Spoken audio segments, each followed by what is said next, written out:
I have some lovely strawberries growing. Well, ripening. You all know it's growing, but ripening in these, I need to bag them because the pest, they have found my strawberries. I've been enjoying pest-free strawberries, but the other day, myself and Steve, we came out to the garden and one of our strawberries was eaten by a pest.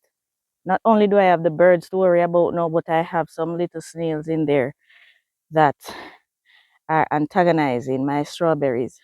My name is Mary if you're new here. This is our container garden and outside food pantry. That's what I refer to it as. No, pest, as I mentioned with my strawberries, they are one of the biggest problems that we have in the garden, if not the biggest. If you have a problem bigger than pest in your garden, please let me know in the comments. No, this box that I walk with, this is a gift that I got. I'll be sharing what I got from one of our subscribers later on in the video, but I want to share some of the pest control methods that I use that have been working lately. And so, because of the amount of requests that I've been getting for what do I use for pest control, I'm going to share some of those with you, and then we'll get into the goodie box so I can show you what I got. All right, let's jump into it. These are Callaloo that we have growing, or amaranth. Some countries refer to it, well, the correct name is amaranthus. And the stink bugs, they live on my Callaloo. I'm a little bit distracted because my favorite person is walking by. Just stretch your hand and say bye. He's going to work, guys. See him there? Bye, guys. Later. Love you, sweetie. And be safe. Yes, guys. So as I was saying, the stink bug absolutely love the Callaloo. I can't totally get rid of them, but I came up with a formula that controls them. I'll just share with you how I make that and apply it maybe once per week, and it does the trick for me. So take a look.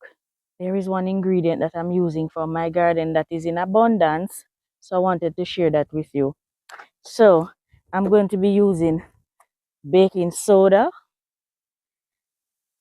the famous dish soap, and this has to be used sparingly this morning because it will burn the plant if it is used too much. We don't want that. That's not the goal. And this is Scotch bonnet pepper powder. Some of you recommended cayenne pepper powder, other pepper powders, but we have Scotch bonnet in abundance in the garden, and so I'm using Scotch bonnet pepper powder in my mixture. Guys, I have a bad habit of not taking measurements. So this is, I don't remember. I'll link it in the description. How much water? I'm gonna put about 2 tablespoons of baking soda in there. And the last time I used it with you, I think I used vinegar. I'm substituting the Scotch bonnet pepper for the vinegar. So it works with some pests, but some it doesn't. This is an all-purpose pesticide. This is actually better than pesticide because guess what? This does not harm your plants or the living organisms in your soil. So it is better than pesticide when you think about it like that. Let me put some soap in there. Let's put in a little. This is for the stink bugs and the aphids. We need something to stick onto them to suffocate them. So that is why I'm putting the dish soap in there, and so the treatment will stick to the plants for longer. Put in some pepper, season it up, guys. And ooh, pepper there red hot. I need to get in my baking soda. Ugh. Measuring it with my eyes. Okay.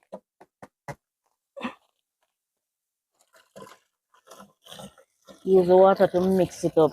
This is all-purpose pesticide. This works for quite even the cabbage worms. This work for it. And I'm seeing for the longest while, I've not seen aphids, and I'm seeing them. That's on the cabbage. I'm seeing them rearing their ugly head. I have anxiety when it comes on to aphids and my cabbages because of past experience.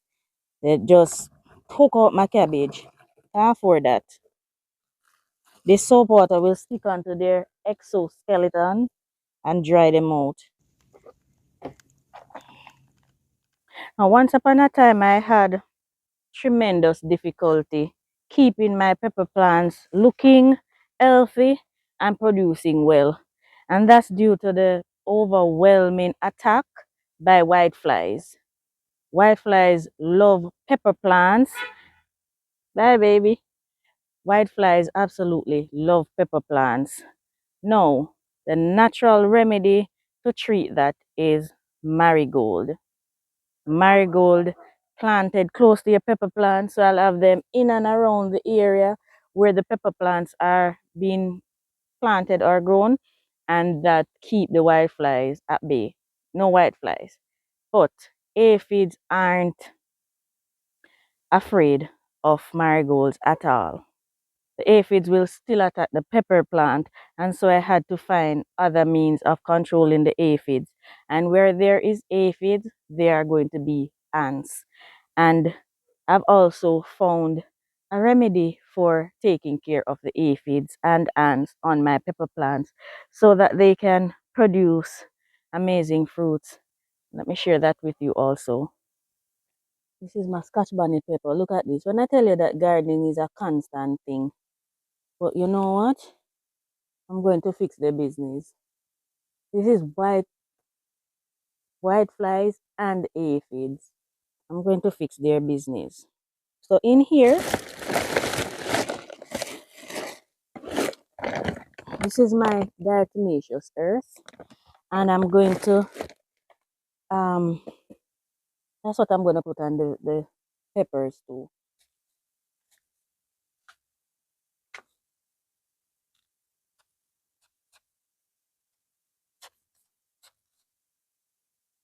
You guys crazy.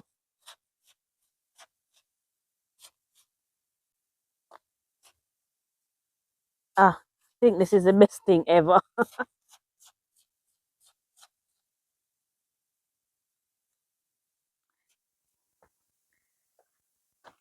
No, for the contents in my goodie box right here.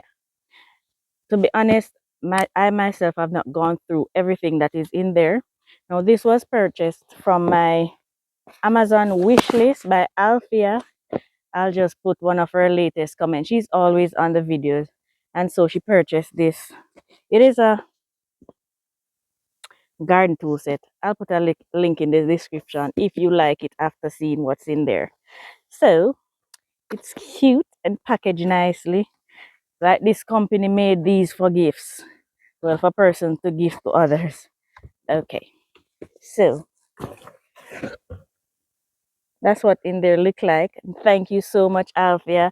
Please help me to thank her in the comment. Guys, you might say I'm so excited over little things, but it means the world to me and I appreciate it. I just have to share it. The little things means the world to me. All right, let me take out each item and show you. Okay. There's a little there's a little note. Oh, it's telling me all of what is in there. Okay. So let me keep this so I can tell you the proper names of the items. There are 8 items in there. Incredible. I'm hearing my husband coming back. Seems as though he left something. Oh, it is a garden baggie. So I can walk with my tools in there and it's cute and clean. How am I gonna keep this clean? Yes, he's back. Oh, thank you. Can put my things in there. Okay, so that's so this is not even on the list. So it's 9 items because this is not on the list. Awesome. So there is number one is a trowel. There's a trowel in there. Awesome. Feels sturdy and nice too. Tools can't be too much in the garden, by the way. And number two is another trowel. There's another trowel. Really? Yes. There's a smaller one in there. Oh, and there are measurements on this one. So it says for transplanting. I didn't even know that there was a difference. So this is for transplanting and it shows you how deep to plant. If it gives instruction as to how deep to plant your transplants, the measurements is on there. Awesome. Yes, yes. Thank you, Althea. Number three is a fork. This one. And it says it's a hand rake, not a fork. It says for efficient soil leveling. Okay. They use this to level your soil. I had no idea. Beautiful. Yes, yes, yes. Guess what? And the bag is perfect to put them in the little pockets. Number four is cultivator. And it's used for loosening soil and uprooting weeds. That's it. I did not know this was the name.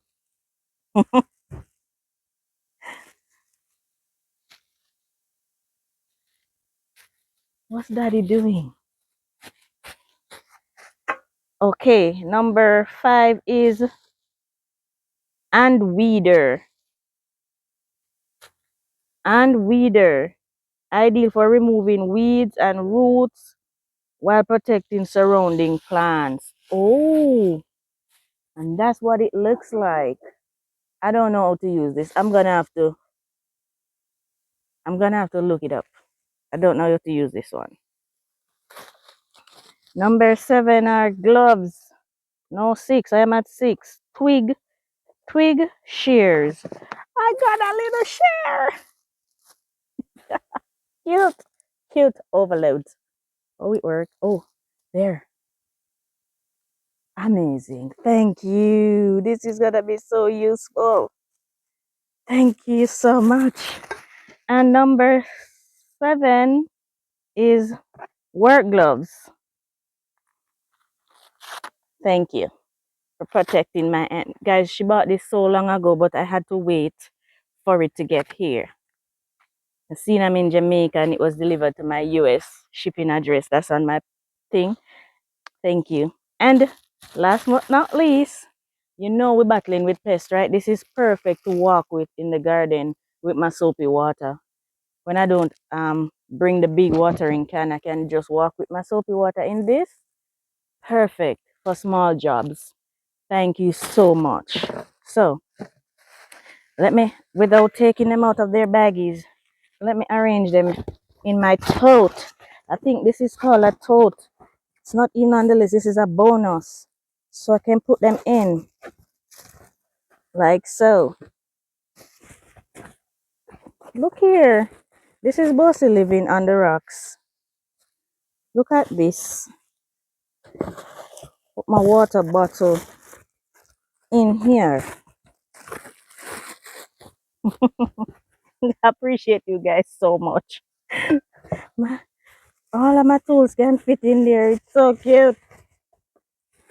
Guys, you'll be seeing this bag and it can be used for harvesting. Look, I'll just put a bin liner in there or something, or a little box or something so it don't, the stain from the, like my mangoes don't stain it up. And I'll just walk with this bag with all my tools and I can gather my garden harvest while I work. Look at that. Oh, thank you, my darling. Appreciate it. Know you bought this a long time ago. Let's get back to pest control, guys. Thanks again, guys. Please help me to thank her in the comments. All right. I pack up my goodie box. Appreciate this so much. All right. This is awesome. They're also cute. Cute, cute, cute. I had no idea. Look, one of you told me to create the wish list, and I did, and I was so um iffy about the items that I'm putting in there. This was one that was not the cheapest, so I was iffy, but I placed it there anyhow, and she got it for me. I appreciate it so much. Really, really do. Ask me why you're packing it up back so neatly, and I'm going to use it like today. Awesome. This is a volunteer pumpkin that is growing right over my pineapple, guys. No, there is a worm that attacks the pumpkin and the squashes. They absolutely love the squashes, and I have been having a challenge with them. Well, I had a challenge with them. It's an ongoing thing when it comes on to pest. My squashes, my zucchinis, my, what do you call those? The crooked neck squash and those squashes, all the squashes, guys, they have been terrorized by some worms, and they're usually on the underside of the leaves. That same mixture that I shared with you with the Scotch bonnet peppers, it works for those as well. It works along with ash and stuff like that. But after a while, the pumpkin vine get way too big. You don't have enough ash to dust the leaves in order to control them. And so I use that same mixture for the pumpkin as well. I can't wait for this one to produce. And can you see my pineapple? It's starting to look like a real pineapple, guys. I am so proud.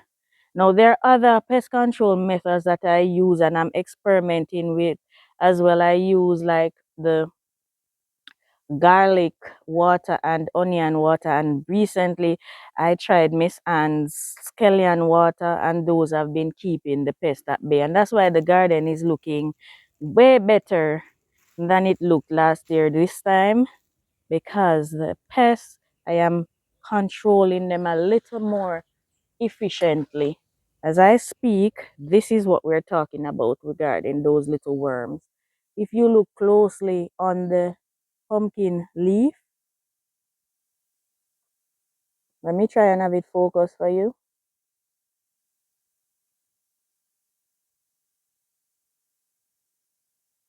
I'm not sure if you're able to see, but on the pumpkin leaves right there, those little worms are eating away at it. But those natural remedies work. But the thing is, it does not work for long periods of time. You have to keep reapplying it weekly, sometimes even in between the week, in order for it to work effectively. Companion planting also helps a great deal. This is my tomato that I started to produce, and basil, planting basil with the tomatoes, the most attack I've gotten on my tomato plants in the past um, is from hornworms. Hornworms and disease. Now I can't do much about the disease. You can do something to help regarding the disease depending on when you plant your tomatoes and stuff like that. But I'll prepare a future video, so please stay tuned for that. The basil, it deters the moths that lays the hornworms. The moths, they fly at night, and so you just wake up in the morning and your plant is decimated. They hatch out at night and they start eating immediately. Those little hornworms turn into giants in no time. The basil keep those away, and so my tomatoes have been doing fantastic without those pesky worms. So you can companion plant those for the same result, guys. I truly hope those tips help you somewhat with your garden and controlling those pests that they just wreak havoc on our garden. I hope this video was helpful somewhat for you. Let me know in the comments if you have tried any of these methods, and also let me know if you have others that are able to help me in my garden, because the pests, they are a big issue. My biggest problem is pest in the garden, and pest control in any form is important to me as long as it is organic. So please let me know in the comments what are your homemade pest control remedies for these things that attack our vegetables. All right, guys, thank you so much for watching. To my members, thank you so much for the continued support. My viewers and subscribers, thank you for always watching the videos and sharing them. Please continue to like and leave your comments, and continue to share the videos as well. Please subscribe if you've not already done so, and press the notification bell so you'll be notified whenever we post new content. Again, a big thank you to Althea for your gift. It's useful, practical, and I will be using it in the garden. Thank you so much, my dear. I'll see you in the next one. Bye, guys.